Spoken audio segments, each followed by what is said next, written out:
So I just got to put this disclaimer because otherwise people aren't going to watch this video saying I'm taking these guys out of context, making them look bad, you're a hater. This is all clips of them from this red flags collecting video of them talking about chasing the high. The hype, I got to have this stuff, it makes me feel good, then on to the next thing. This is all in their own words. I'm not just going to let it play as is with the clips. And then you could see why like this addiction type mindset of collecting is what it is, because of like these influencers. This is how they do it. So somebody sees it, oh, I got to be like them. If I want to be successful and popular, I got to do what they're doing. No, you don't. So just watch this, learn, get some self-control, become stronger. Item. Like, it was like, I bought a shirt that was video game related, but I need every single one that correlates with it.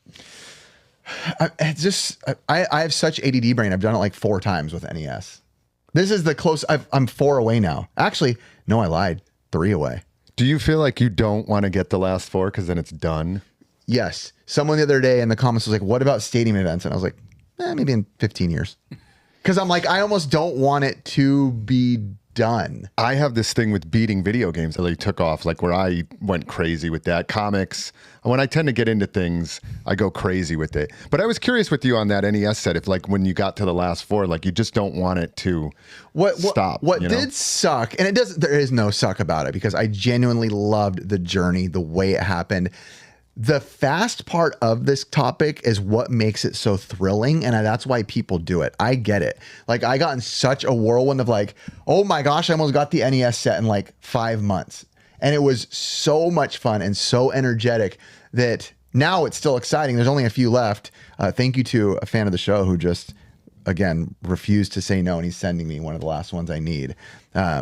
Super cool people. We met him in Florida. But when you hit that peak, it's just like, the gas is let off and you're like, oh man, almost the excitement is like, did I go too fast? It sucks when they're like collecting, even like in the shirts when it wears off. We're like, after I'm not collecting shirts right now. I don't know. I went through all the shirts that I wanted and it was so exciting. I was like, whoa, look at this video game shirt and this one and this one. Now I feel like I've seen them all. There's very few that I'm like, wow, I need that. Maybe once a year. Did you go with like, was there like a type of shirt or a certain cartoon or series where you're like, I kind of want to go hard on this?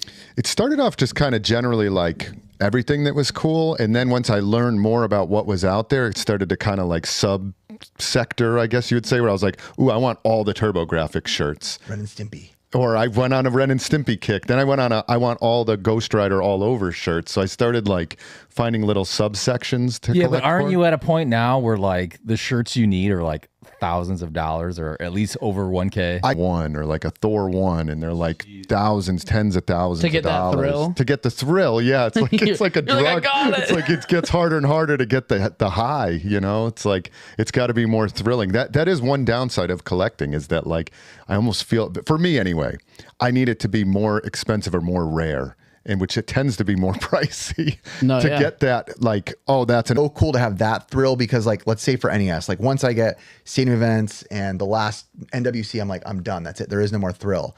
But then randomly, out of nowhere, some guy buys a storage unit that was some developers, and he's like, hey, I have an undesigned Mario something, and then that's like thrill that you didn't know you could get anymore, and it's like such a high. It's like a surfer, right? Like 2017. I went crazy because like I was like, oh yeah, I remember this, I remember that, I want these things, and I just kept buying and buying and buying, and probably more than I could afford at the time. But you know, I eventually got that under control. But I would say MVS set. Well, yeah. So I mean, the Neo Geo was really just like one set out of many that I want to collect all of them for. You know, so I have 3 full sets, by the way. So the first one was the PS Vita, which is... Seriously, they are the worst. What's the other one? Virtual Boy, but I mean, that's super easy, 14 games. And then Neo Geo. Oh, there's a whole different type of ball game when it comes to collecting. Like, there's people that spend thousands. Start yourself with small subsets that can't go too crazy, right? You don't have to say I'm collecting a full set of NES games. Say I'm going to collect every Konami game, right? And within means. And everything. And if I buy it, it has to be 15% lower than price charting. Like set yourself like barriers and boundaries to where you don't find yourself to go crazy. Because again, me, I'm not that person. I have the opposite brain. I didn't think I was going to go crazy, but I go to a convention. And I'm like, I'll buy 80 games. Like, great, Yeah. you know? And I don't think that's necessarily the right way to go for everybody. So, You know, I've been actually like enjoying watching